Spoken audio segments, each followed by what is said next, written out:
Okay, within a couple of seconds, we're on a countdown, and it's saying 6 seconds, 5, and we're now live on Facebook. First thing is a bit of setting up. If you go to my page, you should see now a link to this show. I'm on your page. Yeah, refresh. Refresh, yeah. Yeah, and it is the first item.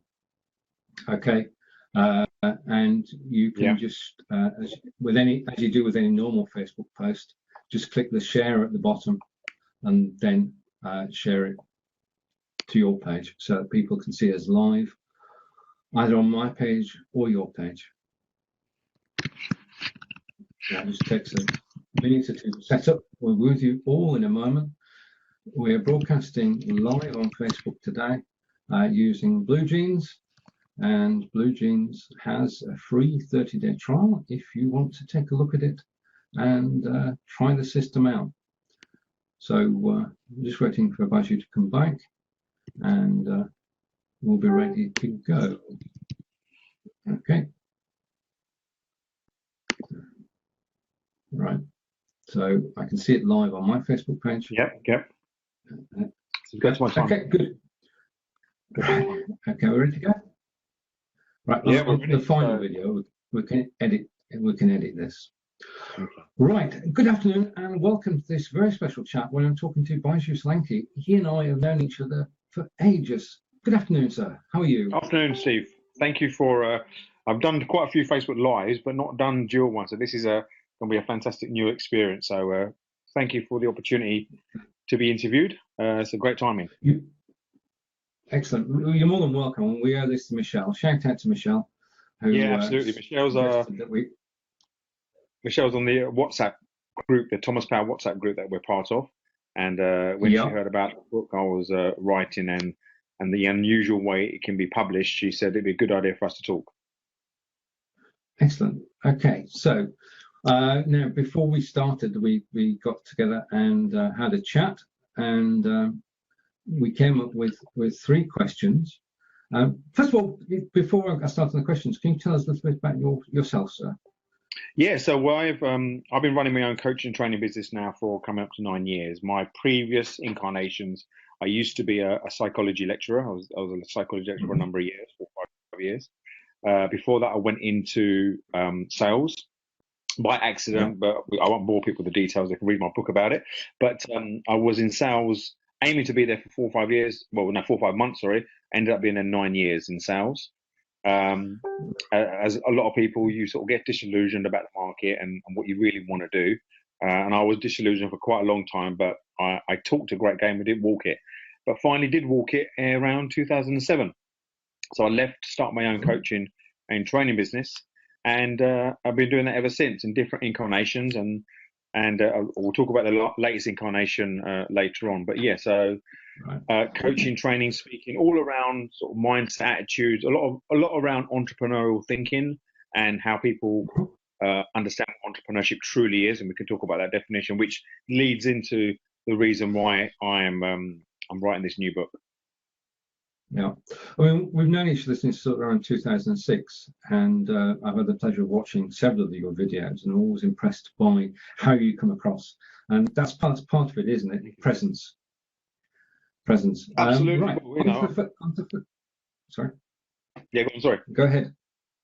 No, go ahead, sir. No, you were going to say. You were saying about presence. Yeah. Well, if you're, it's not about being. Presence in the sense that you mean being available to others and knowing what you're about and not being shy to come forward, because I truly believe that everybody's got their own gift, and it's about positioning yourself in such a way that others can benefit from that. Right. Okay, now today we're talking about your book, and first question is, why are you writing this book and who for? Well, right, so the book that we're talking about is called The Oxygen of Freedom. Just to put it in some context, about 5-6 weeks ago, I'm writing another book called 101 Ways to Unleash Your Entrepreneurial Spirit, which I'm writing at the moment. Okay. And I had no vision to write another one. But I don't know if you know, the people who follow me on Facebook will know that I do a daily quote. And today actually is day number 273 of 2016. So this one day I created this quote called "Authenticity is the oxygen of freedom." And the thinking behind that is that when we are real and true to ourselves, it allows us to be free. So to be authentic in whatever we do, in our business, in our life, in our relationships, whatever domain, as soon as we are true to our soul and ourselves, there's a release in us and we feel freedom. But that's not the exciting part. The exciting part about that quote is I was walking through Tower Hill Station, and you know, on tube stations you have those little boards and they put quotes up. Yep. Well, this one day it was my quote, and I looked at it and I thought, hang on, and I went over to the tube people. I said, who put that quote up? Oh, I don't know, one of our staff. I said, how's it work? Oh, we just scroll in the morning, we just sort of have a Google search, and we see a quote we like, we'll put it up. And I said, well, that's my quote, and I showed him on my phone, and he said, wow. I took a picture of it. So I was like, wow, you know, that's quite a privilege. Anyway, that very day I was meeting this publisher called Wet Zebra. And the reason I was meeting Wet Zebra is they heard about me and they wanted to talk to me about some book publishing. Anyway, so I went to the meeting, we got talking about different things, and the conversation came around about the fact that my quote was quoted on this tube station. And the 101 Ways book wasn't something that I was looking for them to publish in terms of the way they publish. So we got talking, and he looked at the quote and he goes, that's a really good quote, but it's too long for a book title. And I went, oh, okay. And then he said, what about the oxygen of freedom? Why don't you write that book? And I went, okay. He goes, there you go. You're going to write that book. So I need a synopsis next week. Give me an idea of the framework of the book. And that's how it was born. So why I'm writing the book, it probably goes back to why I created the quote. I created the quote because I work with a lot of people who want to do some fantastic things in the world, you know, whether they want to start their own business, whether they are running their own business, whether they're coaches, trainers, whatever it is, they want to do some great stuff. And what you find is once people really understand what's true for them and what's real for them, it's sort of there's a release of pressure and things start to flow. So when I came up with the quote, that was the reason. And when as the book has evolved over the last 4 or 5 weeks, is the book is really an exploration of what freedom really is. You know, for some people it might be, you know, financial freedom. For other people it's spiritual freedom. So it's really an exploration about truly, can someone have complete freedom all the time? Is freedom something that you acquire? Is it something that you already have? Is it, you know, what sort of concept? So as opposed to just sort of discussing whether it's an Eastern philosophy of being an inner peace and, you know, as long as you meditate each day you can be free, or whether it's a Western philosophy of as long as you're financially secure you can be free, I'm going to explore how different people would define what freedom is and how they get it. And what does freedom give you? Sorry, what was that? What does being free give you? Having freedom. Well, that's part of the discussion I'm gonna entertain during the book, because it's really about what people's definition of freedom is. You know, if the people who are in the Western world, they would the high proportion would attach financial freedom. You know, if they've got financial freedom, that allows them to be free anywhere else. But we also know there's a lot of people who are financially free, or very comfortable at least, who aren't happy, who don't feel free. They feel trapped in their own mind. They feel trapped with the pressure of keeping up with the Joneses. They feel trapped that there's something they're lacking. So where does that come from? But then you meet people who are financially poor but wealthy in other areas. They're happy all the time. They feel free because there's no pressure on them to perform, but they're not financially free. So freedom, from my little bit of research I've done so far, which I'm going to do even more, is really a state of mind, and it's very personal. I'll give you one example. I was speaking to someone last week who is a percussionist, and they said, well, they find ultimate freedom when they're listening to music and playing music, and that was it. Is he financially secure? Not. He's okay. He's comfortable. He's not financially. You know, he's not like a completely a millionaire, billionaire, but he's okay. But for him, without music, there is no life. So for him to be free is to listen to music at the moment. So that's part of what I'm looking to explore in this book. No, I can fully understand that. I mean, my freedom came about when I watched a video chat last year on Blab, and people were discussing how you could host shows, and I thought, this is interesting. So I went on to host a few shows, and this is my freedom. Being here now, talking to you, is basically, this is my zone. Yeah. Right. You know, I think it is important that people search for that zone, isn't it? It is. Like today's quote, for example, it says, "Don't go with the flow, be the flow." And the flow is like your zone. It's the space where time stands still. It's the space where you feel complete and utter in touch with yourself, and where there is zero attachment to outcome. You're just in that moment. Yeah, indeed. Now, you also involved in entrepreneurial skills in schools. How does this tie in with that? Well, because yeah. So my definition of entrepreneurship goes back to the original definition. I don't know if you know, Steve. Do you know what the word entrepreneur actually means? It's French in origin, but I'll just stop at that. Yeah, it is French in origin, and a direct translation is to undertake. It's an undertaking. So I believe there's no greater undertaking in your life's purpose. However, over the last six or 7 months, I found out the origins of the name entrepreneur comes from Sanskrit. Now, do you know a fellow academist, Tom Evans? Do you know Tom Evans? Yes, I do, yes. Yeah. So I was having a conversation, a bit like this, a Skype call with Tom Evans, and I was explaining about my take on entrepreneurship. And he said, actually, do you know what? If you type the word entrepreneur in Google and Sanskrit, the etymology of the word entrepreneur comes from a Sanskrit word. I think the word means aruna, I think it's aruna pruna or something like that. But the direct translation of that word in Sanskrit means inner motivation or self-motivated. So to be entrepreneurial, it's a spirit from within. It's something that intrinsically that drives you to create the kind of life or the kind of thing you want. So to be entrepreneurial is an undertaking of your life's purpose. That's the way I look at it. So how that's linked to the book is if you can do that through a sense of being free, you're on your path of creating the kind of life that you want. Whether it's a life for service, a life to create wealth, a life for a duty, whatever it is for you, whatever makes you feel that you're in that zone, through thinking entrepreneurially, my take is that it allows people to be more balanced in their lives. So my thing around schools is this, is when I left my corporate job in 2007, is all of a sudden I joined Academy like you, Steve. And when you go to Academy or any networking events, you meet all these people who want to change the world in their own way, small or big. Yeah. The common theme I found amongst these people is a way of thinking, is a mindset. It's very inclusive. It's very can-do. It's very failure's not a bad thing. It was very much about who you know and who I can introduce you to.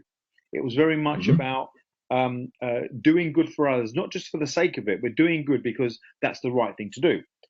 And then, you go to all these other events around how to start a business and have the right mindset and blah, all these things. And what really struck a chord with me was how this kind of thinking was not taught as a default in schools and in education.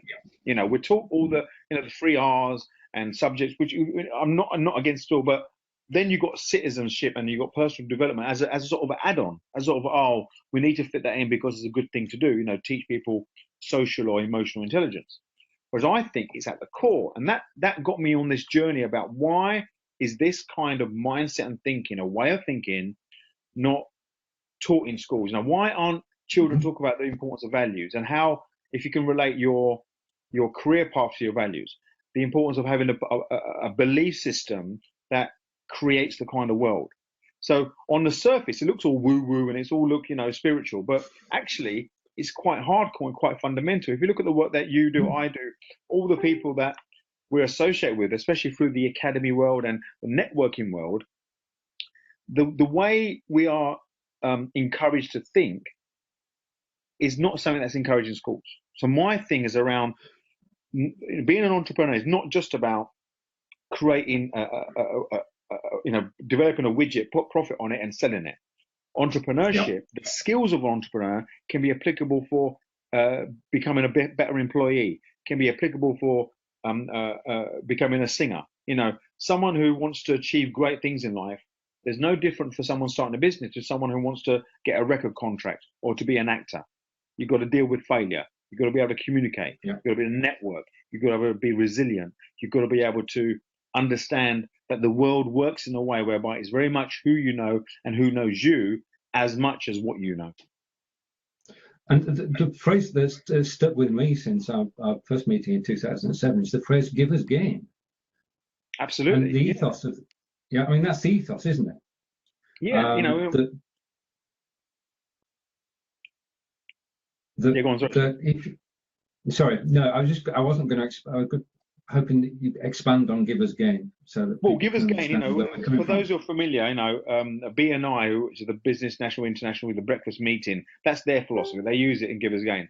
And the psychology behind that is that what they say is they're all about helping others generate leads for their businesses. And if the more you give, the more people see you as a good person, as someone who's very generous, as someone who's very giving by definition, and therefore it will come back to you. You know, in normal life, if you see someone who's quite selfish, quite self-centered, and quite out for their own good, the universe will conspire not to offer them opportunities that someone else might offer. But we're living in this social world where it's very content-driven, it's very value-driven, and if you can start to find out how to give value, it's going to be a massive benefit to you. The problem with that is a lot of people, especially in this space, the entrepreneur personal development space, is they do not always appreciate the value they have. They don't know. Indeed. There's a great phrase that Daniel Priestley uses about we're all standing on a mountain of value. We can see everybody else mountain. We can see the massive value they're on. But all we see when we look below our feet is grubble. We don't see the enormous value. And that's why the people you associate with and the people that you hang around with is so important, because they see the value in you more than others. And it's constantly putting yourself in an environment where other people can see how good you are, so you can keep on turning up. And I find that a lot, you know, I know the value I can offer, but I also know that where other people might see my value is greater than I am allowing myself to see. And that's the same for anybody. I totally agree with where you're coming from, and it makes great sense. At this point, we'll just take a breather for a moment, and I'd like to say welcome to Neville and Barb and Stella, Michelle, Mike, Carolyn. Wow, this is quite a list. And to Penny. It is. Thank you for joining us. We'll open up the seats in about 10 minutes time, and you can join us on air when we post the link. I mean, the thing is that gaining freedom can be done, can't it? I mean, anybody can gain freedom, but it's a question, it's within you somewhere. There is. It is within you somewhere, but that comes back to the value question. Is people can't. People have this sometimes a misinterpretation of what freedom really is. And if you ask people, what would you need to become free? The immediate answer is, as long as I've got more money. If I've got more money, I'll be freer. Now, to a certain extent, that is true, because you can argue that if you've got a little bit more money, you'll be able to do certain more things. However, Tony Robbins got a great phrase. Is don't look at your resources, look at how resourceful you can become. You know, look at what you can leverage. Look at what value you can give others that they can offer you back. And there's a certain extent whereby you're resource short, but what you are is you can leverage a lot of that. So freedom comes from a mindset. It says it's not about looking at your resources, looking at how you look at a problem or an issue and say, okay, what can I do in this situation? The biggest thing with freedom is this also, is people compare their chapter 1 with someone else's chapter 10. So they look at someone else in a similar space. They look, wow, it's all right for them. They can do all these brochures. They can have these events. They can pay for this Facebook advert. They can do this. I haven't got money. I can't do that. But what they're comparing is their chapter 10 to your chapter 1. The important thing to look at is when they were at chapter 1, what were they doing? You know, how were they leveraging? They probably didn't have the resources to do all the big campaigns and the Facebook adverts and all the marketing. And it's understanding where you're at. And a lot of people then feel disabled, which means they feel they're not free to execute on their plans. And then hence procrastination kicks in and resistance kicks in. Yeah. So you can build a series of steps to freedom. As you say, we're all looking up. We're looking up at Tony Robbins. We're looking up at a series of people who've actually done it. And we can model them, but we shouldn't expect to be them, should we? Absolutely. Model them, absolutely. But the only person you can really be, I know it's a cliche, but be yourself. If no one else is going to be like Tony Robbins, no one else is going to be like Richard Branson. It's just to find your space, claim your stake in the sand, and then be that person. And that's all you can really do.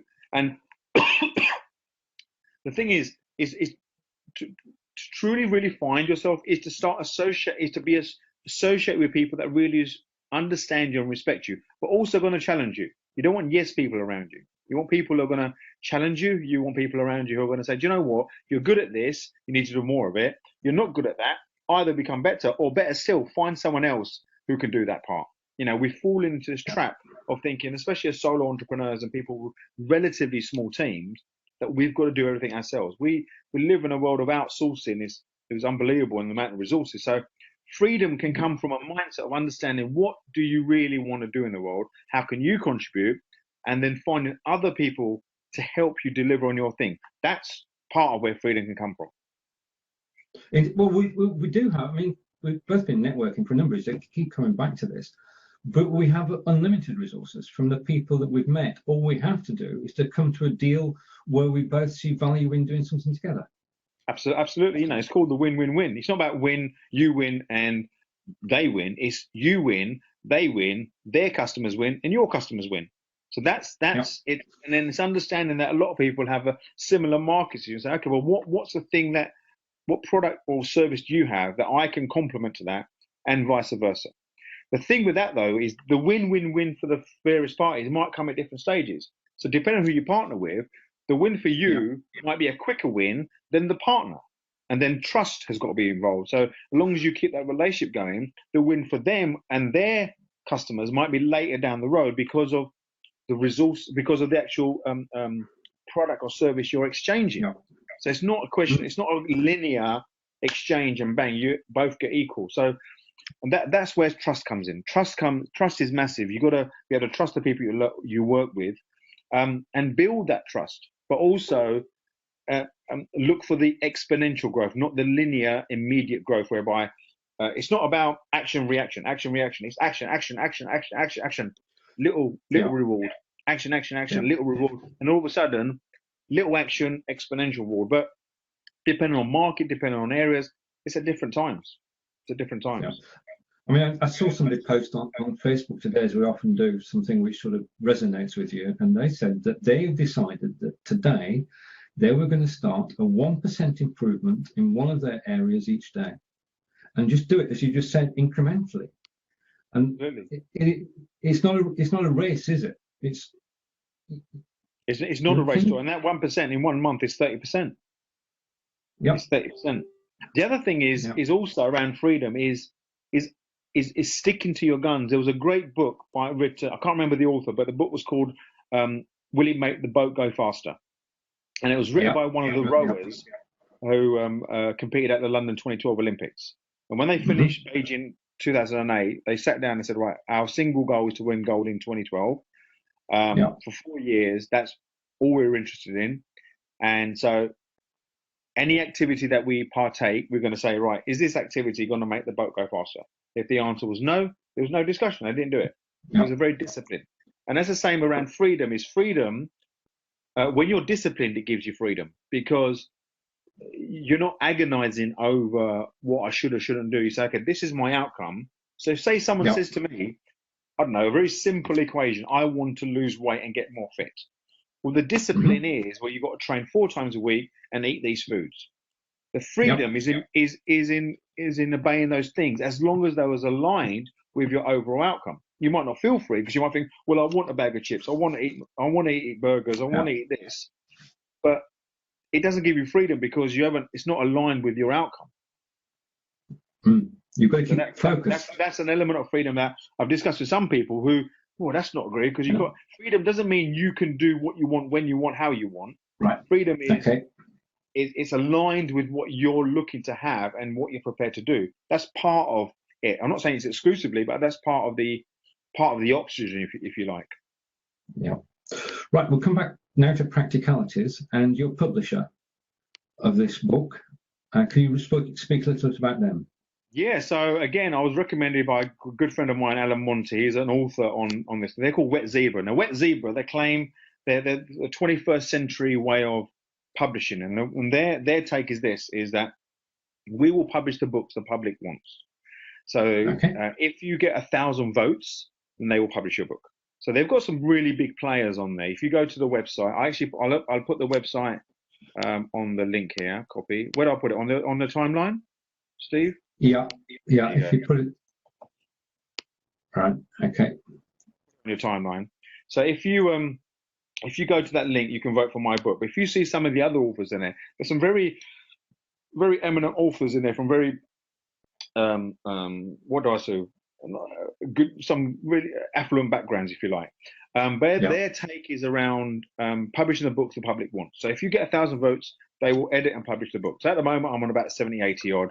There's no timeline on it. It's the sooner you get the votes, the sooner they will publish the book. So I'm writing the book at the moment. My aim is to get it completed by Christmas, maybe the end of Jan at latest. Sort of an Easter.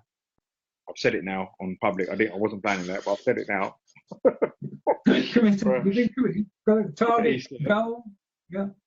So, and it's been recorded live. Oh my God, for an Easter launch. So that's the idea. So it doesn't stop me writing it, but they will press the green button as soon as they get 1,000 votes. So that's the idea behind it. But anybody, if someone wants to, got a book idea, they're willing. They've got 3 different sections: fiction and poetry, business and lifestyle. So it's not just about the sort of personal development world books. So they work on that premise, and it's a very and the Wet Zebra, they align themselves with Penguin publications. That's their thing. So if you think about Penguin books in terms of how they publish and how they position their things, that's how they position themselves as the new 21st century Penguin called Wet Zebra. Right. So Martin Baker, Nicola Hawlett of Money & Co is behind it. So there's some quite significant people behind the brand. But the link's there. Please, if you're watching this broadcast, go to it and vote. Be much appreciated. I second that. I've been there. It's a 2-step process: 1, register with the site, and 2, vote. That's it. There's no. It's just time. It takes 2 or 3 minutes, and we'll all be helping the cause and freedom and getting the book out. Because if we go ahead and we get 1,000 by doing this, and all the efforts that you're doing between now and Christmas, when you sit down to pen it, because you're actually crowdsourcing your ideas, aren't you? Well, that was actually a suggestion by one of the people that I see. So as I'm planning the chapters out at the moment, I'm doing some briefs. So as different subject areas come out, I'll say, okay, I'll put those out there and say, okay, this is an idea of some people feel that freedom comes from. What's your take on it? Music's one idea. So so for some people, they gain freedom through playing and listening to music. So is that true? Is it possible to be free, period, or is it only possible to have moments of freedom during your life, and then having those micro moments joined up to create more aspects of freedom within life? So the other area is talking about how micro moments occur in our lives and creating micro moments of freedom. And then when you join those up, what the impact is. Understood. I'm looking forward to read this book. If you're looking forward to reading the book, looking forward to writing. Indeed, it sounds so, because you've got all these people crowdsourcing ideas with you. Now, if you want to come online and join us and ask Baiju a question directly, I'm about to post a link, and this link will bring you to the BlueJeans, and you'll be able to come on site and ask your questions. Now, I'm just going to have to refresh the page, so just pause for a moment while I refresh the page, and then I'll post a link. And then if you copy this link to your timeline as well, Baiju, then people can see. I'm just waiting for Facebook. It's being a little bit slow. Where am I going to? I'm going to your timeline.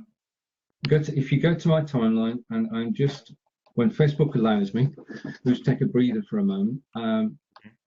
I'm going to post the link to join the discussion, and if Facebook lets me, Right. There's the BlueJeans link. You'll see it on the Facebook page. If you click that link now, you can come and join us. And if you want, you can come on camera or you can ask questions in text. Now, when we do we've got the final recording, we can, of course, edit the last few minutes out. So there's no problem with that. Cool. Yeah. So we're right. just waiting for people to. We'll just wait a minute or so, see if anybody joins us. We'll be able to see in the right-hand side, underneath the telephone is the number of people who are here. And if that goes up, we can invite people on air. Can we answer some of the questions on some of the comments I've seen here? So John, yeah, sure. So John has voted. Thank you very much.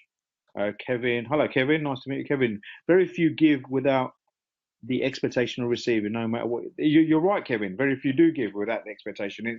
It's not a natural human instinct, but as we evolve and as more and more people understand that if you give with expectation, it's not, the results are going to be fewer. But if you start to understand, the more you give without expectation, and things will start coming to you without attachment. So Kevin, you're very right.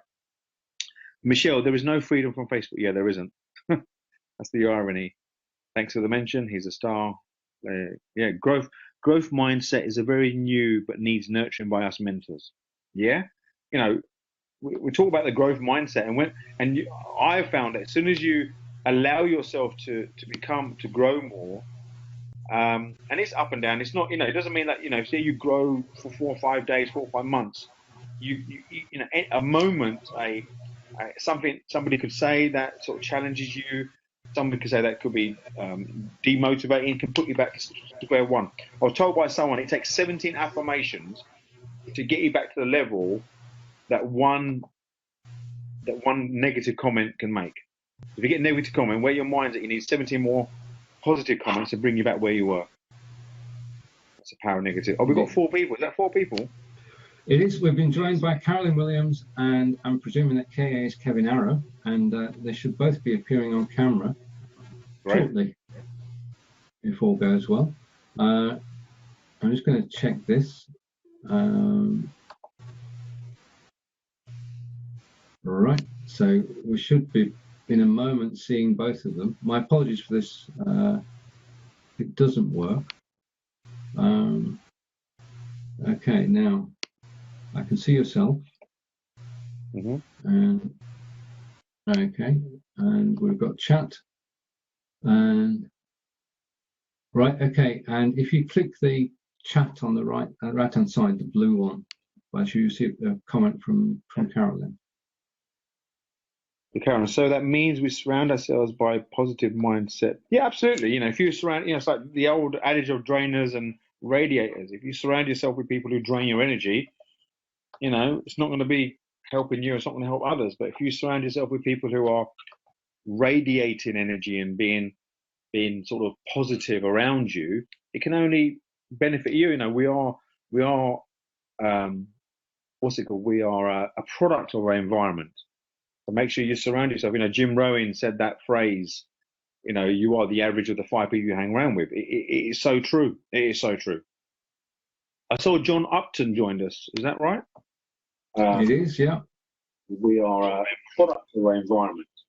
So make sure you... Hey, John.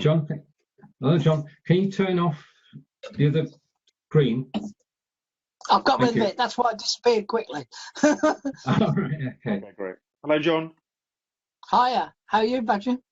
You all right? Very well. You still? Yep. Fantastic.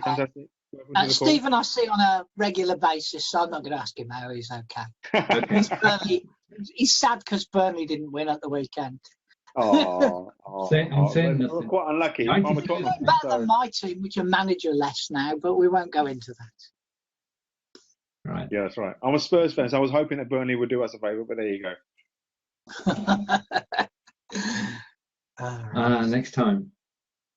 So, the book, is it still in the mind, or is there anything on paper or computer? There is some on paper. Like on the Wet Zebra website, there's a synopsis and an extract of it. All right.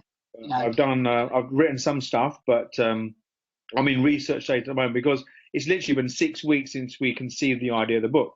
And the more I think about it is that there is quite a number of books out there talking about, how you become free from either a point of view of being inner peace and spiritual enlightenment, which are all fantastic. And also there's a lot around how you become financially free so you can achieve the life that you want. But what I want to explore is, is freedom sort of a linear one thing that happens to you, or is it up and down? Can anybody truly be free? Period. Even the most financially wealthy people out there, do they feel free, or do they feel trapped because of their wealth and their need to keep up with the Joneses or whatever? And there's people out there who've got no money who are really, you could ask them, and they feel free. So, but the other part of it is people who look at other people and they think, if I only had X, Y, Z, I could become free. And there's not phenomena, but especially in the last year or two, for me anyway, a lot of people talk about gratitude. Talk about if you start to be grateful for what you have without any attachment or want for anything else, that leads you to becoming free without any of your financial or wealth changing. You just to switch the way you look at your life and say, do you know what? You might walk across the high street, you see a homeless person, but in your life, in perspective of that person, who's more free in the context of what you want. And so gratitude can lead to an element of freedom as well. So I want to explore how much of that is true through speaking to people. So you're saying that by repositioning your thinking, you could find freedom? Well, absolutely, because I've done it myself. And what happens is I find pockets of freedom, and then for whatever reason, whether I start self-doubting myself or other things come in, my mind goes in a different place and I don't feel productive. Whereas as soon as nothing's changed in my life, but my mindset changes and I feel more free, I feel more productive, I feel more in tune with myself. But physically, I've got no more money. Physically, my relationships haven't changed. It's just the way I look at life. So that sort of excited me to think, well, I'm not suggesting it's just about mindset, but I think it's got a lot to do with it, because I see there is zero correlation between people being free and happy and their financial status.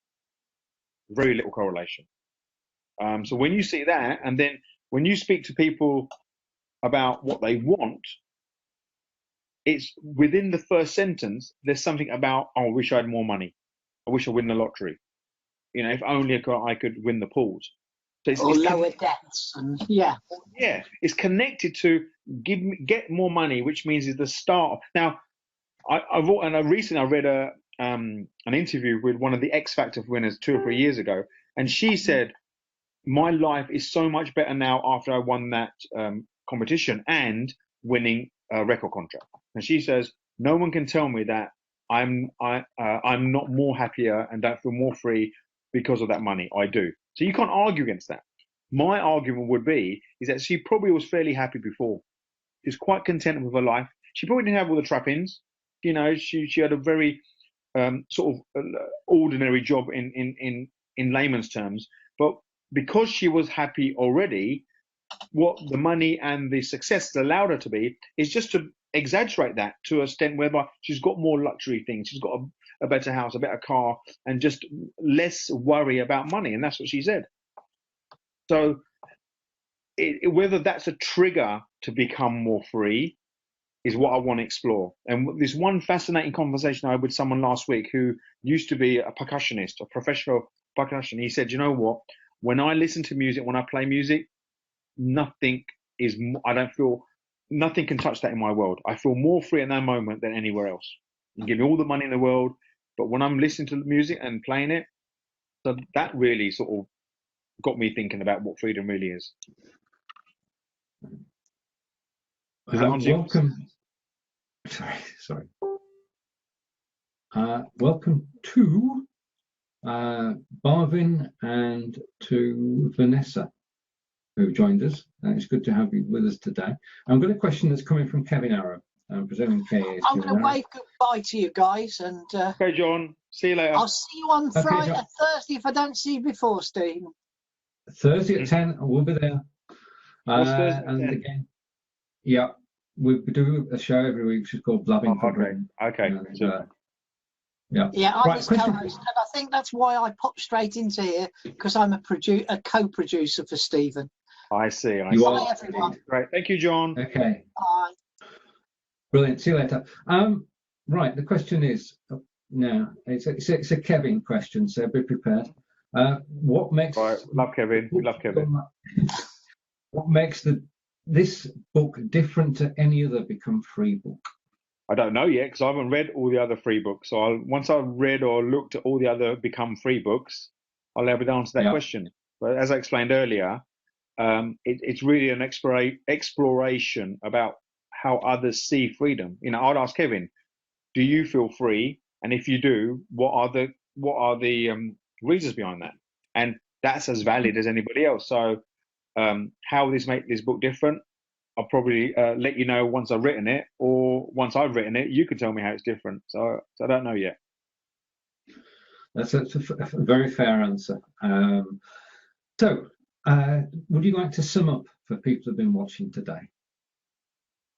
Yeah, well, like I say, you know, the book came about because of several sliding door moments. You know, people look for linear, and I talk about these linear plans. You know, people have plans in their life. If I do X, I do Y, I can get Z. If I do X, I get Y or Z. And if someone said to me even 2 months ago, "You'll be writing this book," no way would that have happened.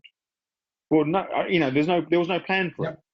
So I talk. You know, there's a lot to say for random events happening within an ecosystem. To create the ecosystem you want to live in, the people you hang around with, the kind of books you want to read, the kind of videos, the kind of people you want to connect on social media, and within that ecosystem, things will happen. And then be very open-minded that when an opportunity occurs, don't say, "Oh, it doesn't happen to people like me." Just say, "Okay, it's there. How do I want to land with this? How do I want to take this and see where that goes? Trust your instincts and see where it goes." You know, I'm really excited about this book. You know, like I say, it came about by accident, but it fits in really well in terms of the message I want to give to especially young adults and sort of college students to say, look, do you feel free? You know, you've gone through the education system. You've been told to get qualifications. You've been told that you have to get a job and all these sort of things. Do you feel free? Whereas we live in a world now that we have so many resources, many are free resources, like, you know, don't pay money, and accessible through, as long as you have a Wi-Fi connection, you've got access to it. So there's no restriction of geography and there's no restriction of socioeconomic group. But they still feel trapped in terms of what they believe they can do or can't do. So where does that come from? Why don't you feel free to explore how to create more freedom in your life? So the book fits very well into my overall message around how I want to communicate and talk about how entrepreneurial skills can be an access to the life of your purpose, where there's no greater undertaking than your life's purpose. Oh, Barb. Right. Okay. Barb has joined us.